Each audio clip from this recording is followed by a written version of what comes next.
Here's a message from Claude. I am currently a roving expat looking for a place to settle down. According to your present research information and with all the trouble concerning the worldwide economies and political issues today, which country or countries or area of the globe would be the most secure to live, invest, and prosper, and why? Well, another good question. Um, it's a tricky topic because there is a lot of volatility in the world right now, and it's really hard to pinpoint what's going to happen over the next 2 to 5 years.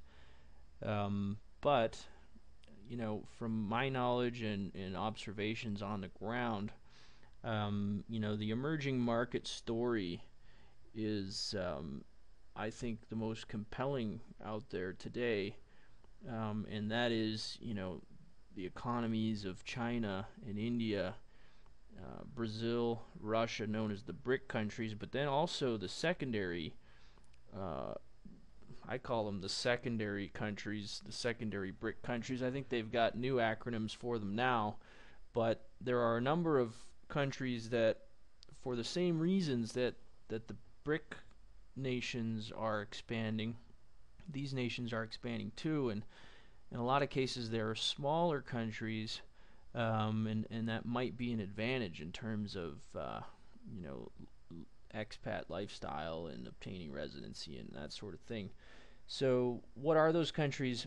Um, I'm gonna I'm gonna say that on the in the Latin American hemisphere, certainly Peru and Chile are economically are growing fast. Even Colombia and to some degree Ecuador are advancing, and Panama certainly has one of the highest GDP growth rates in the Latin American region. Before we get into, I was going to get into Asia as well and mention places like Indonesia, Vietnam, Thailand, and to some degree as well, even Cambodia, Laos, Malaysia.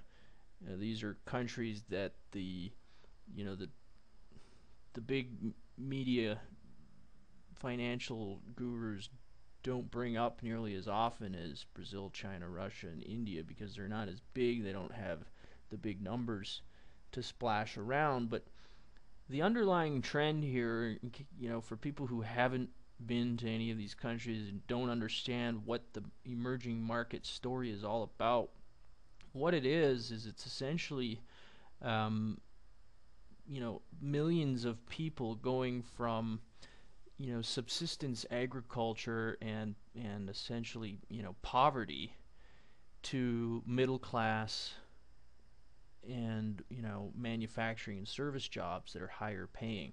So what we're experiencing in some of these countries is similar to what happened in earlier in this century or the previous century in the post-war period in North America, where you know we adapted from a essentially an agricultural based economy into a manufacturing and industrial based economy, and the prosperity that comes along with that as you get millions of people moving from um, the countryside and smaller towns into bigger cities.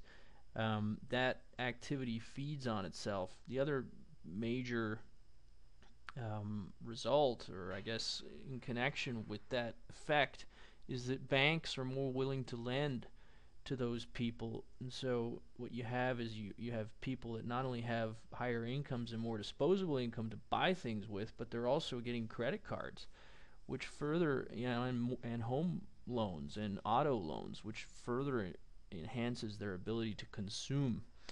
And China being the manufacturer of the world is benefiting because all of these other emerging economies want to buy more stuff with their new money that they've got, and that feeds on itself, and it creates a lot of employment opportunities for everyone. So I would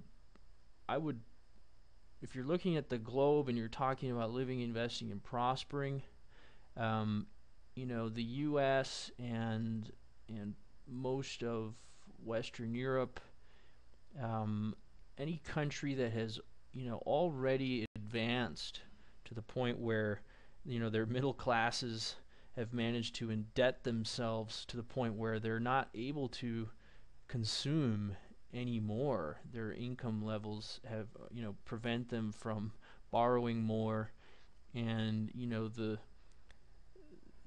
the trend that created prosperity in our economies in the West has hit a, I guess you could say, it seems like it's hit a ceiling. And emerging economies where you're taking, where very poor people are moving into the middle classes, you know, that force is much, much stronger. And so I would look at my skill set, and I would, part of our effort at Retire Worldwide is to continue to deliver this information. But some of these countries that are on the, on the on the move in terms of emerging market growth, a lot of times um, growing companies require expertise from those of us in the West who have experience with that type of growth, who have experience in that type of industry, and you can try to apply your skills and find companies or consumer bases that are growing where you can apply your skill set and offer value to those organizations or those particular markets.